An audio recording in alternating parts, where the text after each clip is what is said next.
Maphilindo, or Malaya, the Philippines and Indonesia, was a proposed confederation of Malaya, Indonesia, and the Philippines. Back in the 1880s, Filipino patriot Jose Rizal envisioned a union of people of Malay origin.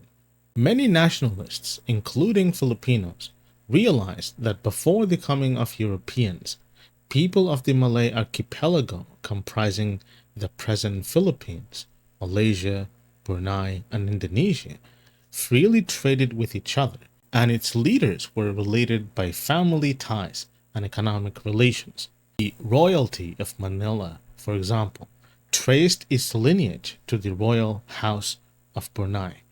The ancestors of the Filipinos, including the black Negratos, to the ancestors of the Moros of Mindanao, came from the Malay Islands, which extended from Ceylon to the Philippines.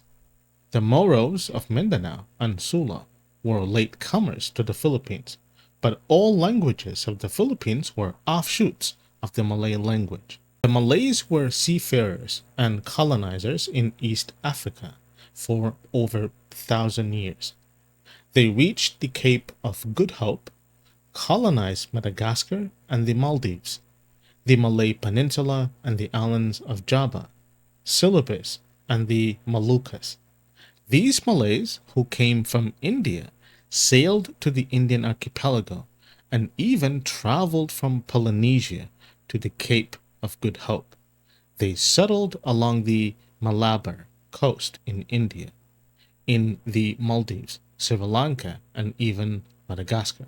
And this was referred to as Outer India, which included the East Indian archipelago, and called it Malaysia. Some American writers focus on the Malay roots of the Filipinos. One writer believed that the Malays who came through Kalimantan formed the Tagalogs in Luzon and the Visayans in the central Philippines.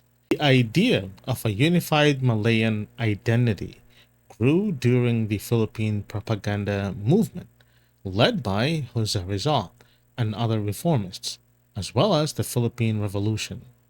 This sense of Malayan unity spread across other regions. Indonesians and Malays began to see Rizal as the Great Malayan.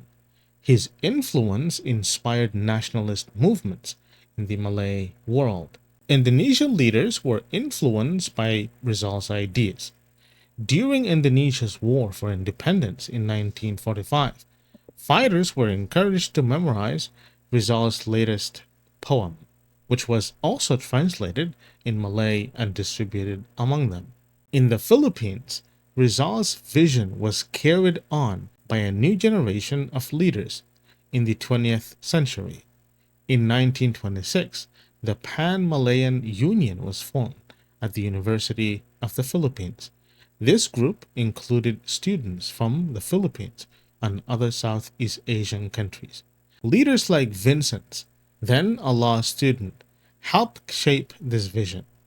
The union promoted the study of Malay history and culture, promoted intra-Malay trade, and fostered unity among the brown peoples of the region.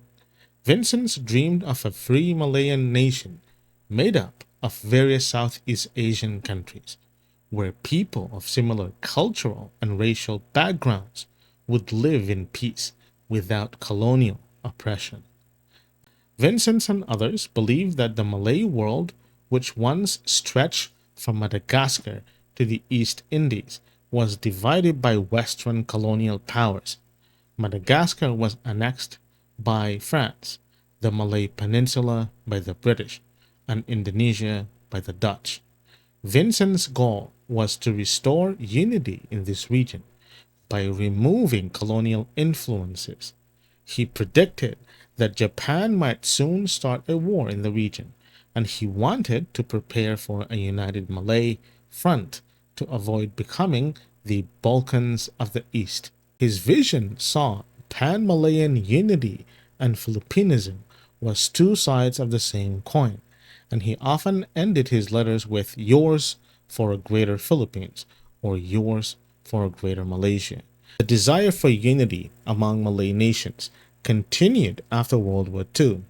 In the late 1950s, the Philippines aimed to strengthen ties with its Asian neighbors to reduce dependence on Western powers.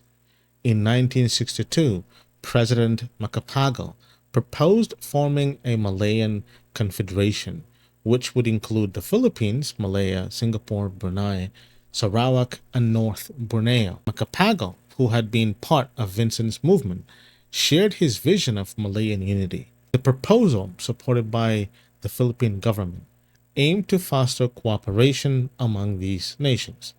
Initially, Indonesia was not included as it was skeptical about forming an Asian regional bloc, but Macapagal believed that such unity was necessary to protect the region from external threats. Macapagal's idea for a Malayan confederation faced several challenges. One obstacle was the Philippines' claim to Sabah, which Malaysia was incorporating into its new federation. Although the Philippines had legal documents supporting its claim, the British government refused to discuss it. Indonesia also opposed the formation of Malaysia, seeing it as a continuation of the British influence in the region.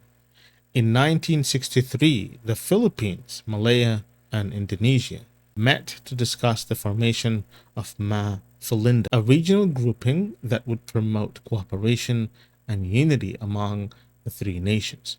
This led to the Manila Accord, where the leaders agreed to uphold the principles of self-determination, economic cooperation, and fight against colonialism.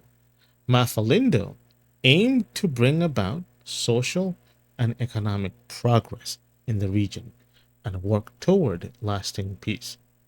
When Marcos became president in 1965, he proposed a new organization that went beyond Maphilindo and the Association of Southeast Asia. Marcos's idea was to include non-Malay countries and create a regional group representing shared aspirations in Southeast Asia.